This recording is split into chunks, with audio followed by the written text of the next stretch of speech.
Olá, turma do segundo ano, tudo bem com vocês? Eu sou a professora Salete e estou de volta com a aula de língua portuguesa. Você sabia que existem pessoas que são chamadas contadoras de histórias? É isso mesmo, tem pessoas que vivem de contar histórias, de recitar poemas. E hoje nós vamos ver um jeito poético de contar, recontar e produzir história.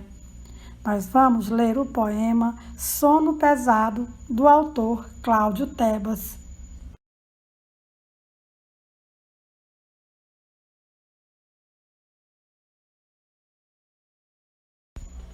O trecho do texto que vamos ler agora, Sono Pesado, de Cláudio Tebas, ele foi retirado do livro Amigos do Peito. Vamos começar a ler o texto e, em seguida, vou te dar dicas para você saber como ser um bom leitor. Sono Pesado, Cláudio Tebas. Toca o despertador e meu pai vem me chamar. Levanta, filho, levanta, tá na hora de acordar. Uma coisa, no entanto, impede que eu me levante. Sentado nas minhas costas há um enorme elefante. Ele tem essa mania, todo dia vem aqui, senta em cima de mim e começa a ler gibi. O sono que estava bom fica ainda mais pesado. Como eu posso levantar com o bichão aí sentado? O meu pai não vê o bicho, deve estar ruim da vista. Podia me deixar dormindo enquanto eu ia ao oculista. Espera um pouco, papai. Não precisa ser agora. Daqui a 5 minutos o elefante vai embora. Mas meu pai insiste tanto que eu levanto, carrancudo. Vou para a escola, que remédio com o bicho nas costas e tudo. E então, você gostou do texto? Agora, nós vamos aprender como analisar, verificar os pontos principais dos textos lidos.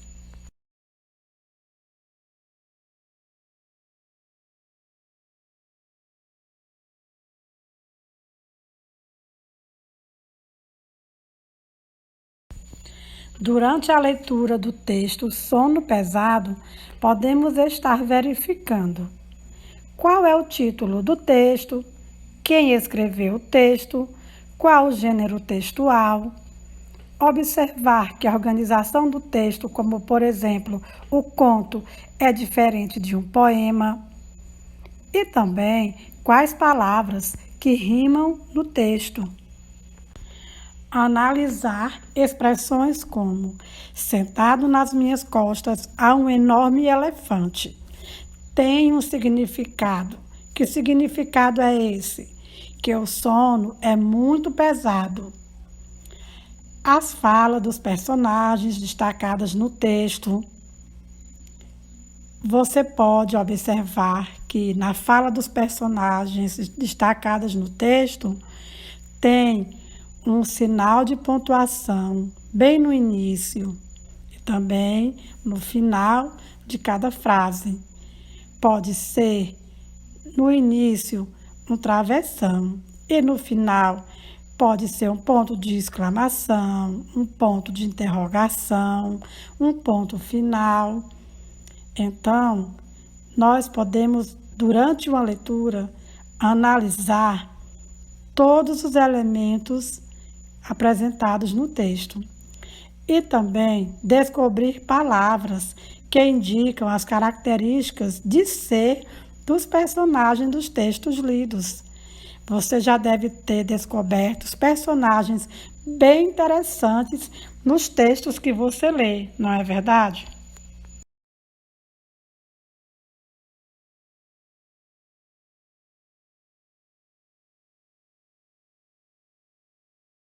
Existem formas variadas de leitura, você sabia?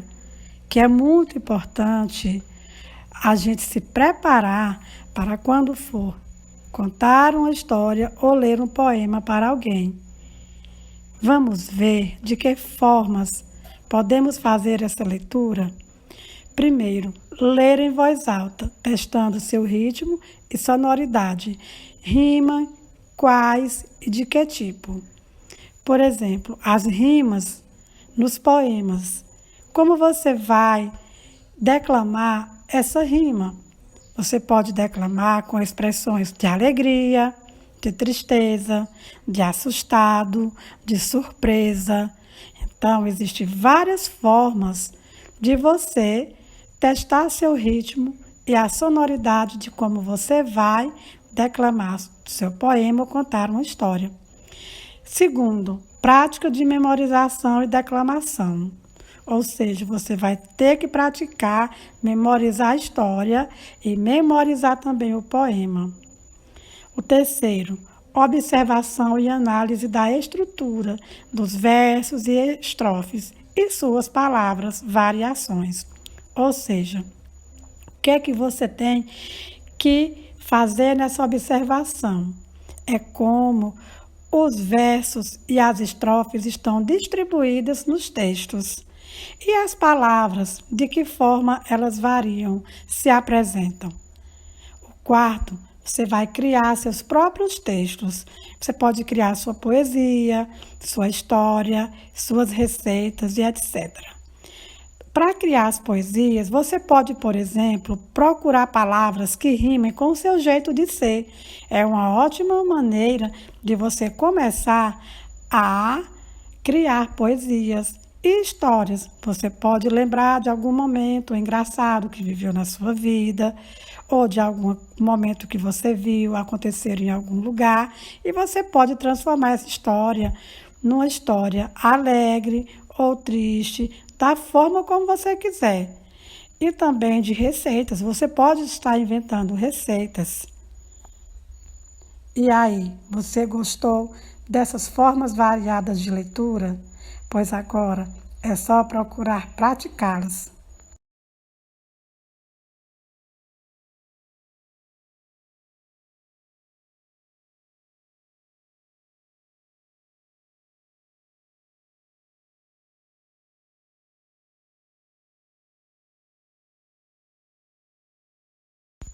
Dicas para aprimorar a leitura, ou seja, para melhorar a sua leitura. Acompanhe as dicas a seguir e aplique no seu dia a dia. Tenha sempre disposição para realizar as atividades de leitura e de interpretação de textos sempre que solicitado. Expressar sua opinião sobre o texto lido em diversas situações indicadas nas atividades. Essas dicas, elas são muito importantes. É bom você começar a praticá-las. Simples no começo. A primeira dica para a memorização é começar com histórias simples com rimas. Vou te dar um exemplo. No livro Você Troca, da autora Eva Furnari, existe um poema os versos são bem fáceis de memorizar. Vamos aos exemplos? Você troca um gato contente por um pato com dente? Você troca um canguru de pijama por um urubu na cama? Viu só que fácil?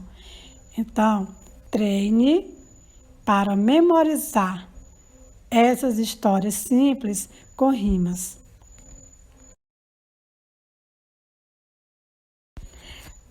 Poesia que você também goste. A segunda dica é escolher livros de poesia que você também goste, selecionar histórias que despertem em você a vontade de contar, que é importante para o bom resultado final, ou seja, vai ser bom para as pessoas que vão ouvir as suas histórias.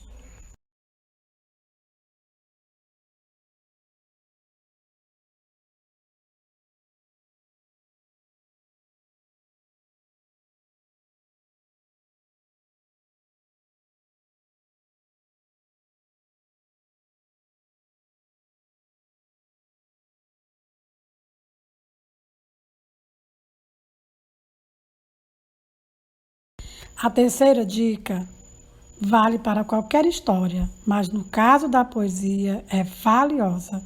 Leia antes para surpreender quem vai escutar a história. Para quem está ouvindo a contação da história ou poesia, ter atenção nas partes certas, você pode pausar quando precisa de pausa e manter o ritmo.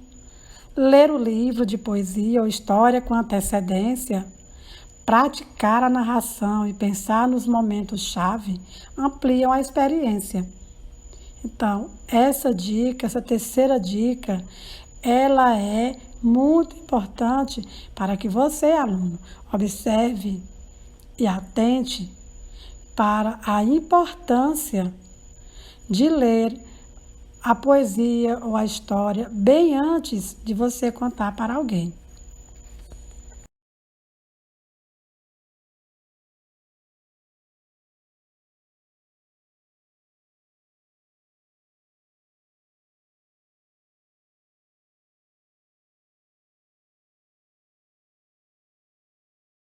Seu olhar, seu jeito de falar. Quarta dica. O importante é ser bem claro ao pronunciar as palavras. Também pense no ritmo da contação. Se for muito lento, quem vai ouvir você vai se desinteressar. E se for muito rápido, podem não conseguirem acompanhar o enredo da poesia. Viu só como essa dica é tão importante? Então, o jeito da gente olhar para as pessoas que a gente está contando a história ou poesia e o jeito de falar é muito importante.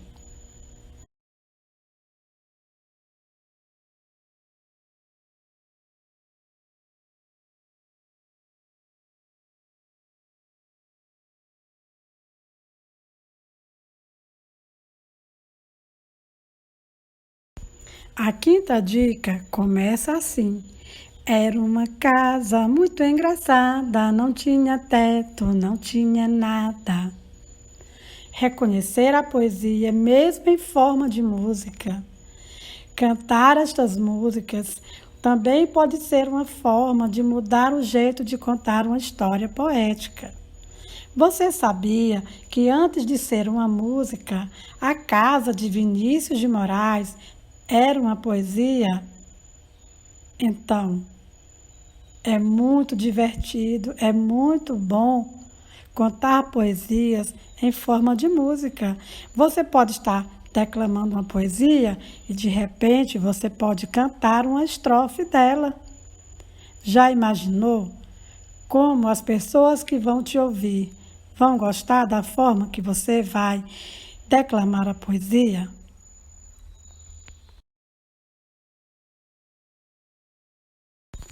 Você gostou das dicas de leitura, de aprimoramento para melhorar a leitura que passei para vocês?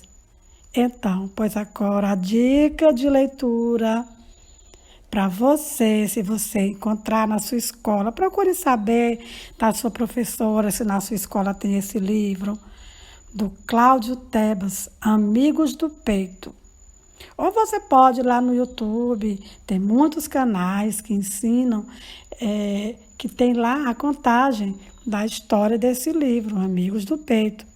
E o trecho da história de hoje foi retirado desse livro. Então, vamos a essa dica maravilhosa. Os poemas a respeito do dia a dia de uma criança pequena, ordenados de modo a mostrar um dia na vida dessa criança, da hora em que ela acorda até a hora de dormir. A casa, o sono pesado na hora de levantar, a escola, a vizinhança, os amigos, a hora do almoço, o irmão menor, o cão, o gato, o médico, a tia, a casa da avó, a hora do banho, a hora de dormir, desfilam diante do leitor em uma linguagem ora bem-humorada, ora carregada de poesia e ternura. Eu tenho certeza que você vai gostar de memorizar os textos desse lindo e maravilhoso livro, Amigos do Peito. Vocês gostaram da aula de hoje? Então, até a próxima aula e um grande abraço.